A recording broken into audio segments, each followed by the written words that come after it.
Hi guys! Ay, naluto na yung ating paipapin. Tcharam! I-steam ko siya ng 20 minutes and then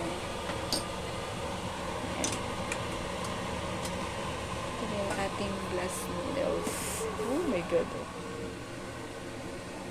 See, it looks so yummy. Can I have the chopstick, please? Hinalo ko siya kanina, kaya umibabaw. Yan. Ito na siya. Usually nasa italim dapat yan. May bumubulong-bulong na dito na naamoy na niya.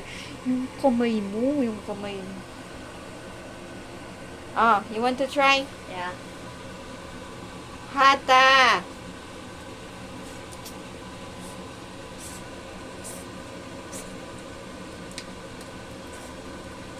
Ang ugly na baga. Di naman Very baga. good, but add more salt. And I'll eat this. You try.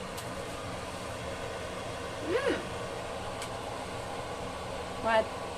Look, our noodles need a bit more salt. Salty? Yeah. No, a bit more salt. Add more. Mm-hmm. Gulo naman natin. Ayun ko na naman. Ayun ko na naman. Yung kamay ko. Pag ito na, start ko. Ayan, guys. Ayusin lang natin kasi may epal. Kung baka mandiri kayo kasi ginamit yung pansubo yung chopstick. Okay lang yan. Kami lang naman ang kakain. Para bumait kami sa isa't isa.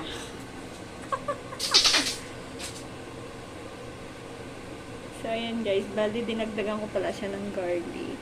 20 minutes nyong i-steam. Diba? Meron na tayong isang dish for tonight. Tapos i-steam ko naman yung tilapia.